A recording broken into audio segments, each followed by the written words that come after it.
किती सुरेख पीस आहे पहा.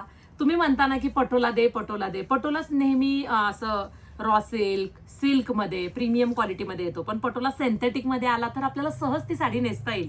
आणि कॉम्बिनेशन पहा, साऊथ मध्ये जे कॉम्बिनेशन असतात ते कॉम्बिनेशन घेतलेले आहेत. मजिंटा कलरला लेमन येल्लो कलरचं कॉम्बिनेशन आहे. साडीला ही लेस नाहीये मैत्रिणींनो, गोल्डन जरीचा छोटासा काट आहे. ओके, ताई जे सांगते लक्ष देऊन ऐकलं की साडी 100% कळते. वाव. आता हा ना थोडासा डार्क ग्रे कलर आहे, पण ज्यांच्यात ब्लॅक चालत नाही त्यांच्यासाठी हा ब्लॅकच म्हणेल. हे बघा, बघितलं, हा ब्लॅक दिसतोय माझ्या अंगावरचा, हा ग्रे कलर दिसतोय, पण तरी देखील जर तर वाटलं तर बाई ब्लॅक म्हणलेलं बरं बाई, नको बाई. ब्लॅक कलरला सुंदर लेमन येल्लो कलरचं कॉम्बिनेशन, ले नादलं होतं बाई तुम्ही परत. रॉयल ब्ल्यू कलरला चिंतामणी कलरचं कॉम्बिनेशन मस्त आहे ना. पटोलाची साडी आहे, सिंथेटिक मध्ये आहे, विस्कॉस सिफॉनचं फॅब्रिक आहे. वाव. जांभळ्या रंगाला स्काय ब्ल्यू कलरचं कॉम्बिनेशन.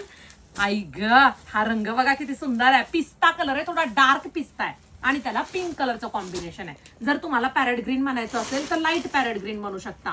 प्रत्येक साडीला कॉन्ट्रास्ट ब्लाउज पीस दिलेला आहे. सुरेख असा हा पदर दिलाय. साडी खूप सुंदर आहे बरं का. पहा, अतिशय सुरेख पदर, छान असे टसल्स आहेत. वाव. कापड खूप छान आहे. जेव्हा आपण म्हणतो ना की ब्रँडचा पीस असेल तर फिनिशिंग येते, तसं झालंय ह्या साडीचं. पुन्हा पुन्हा सांगेल, हे बॉर्डर दोन्ही साईडला आहे, मूळचंच बॉर्डर आहे, लेस नाहीये. लांब रुंद साडी, पटोला डिझाईन, शेवटपर्यंत काम आणि कॉन्ट्रास्ट मॅचिंगचा ब्लाउज पीस आहे. STYker.in ह्या वेबसाईटला जा आणि पटकन कोड टाकून सुरेख अशी साडी बुकिंग करा.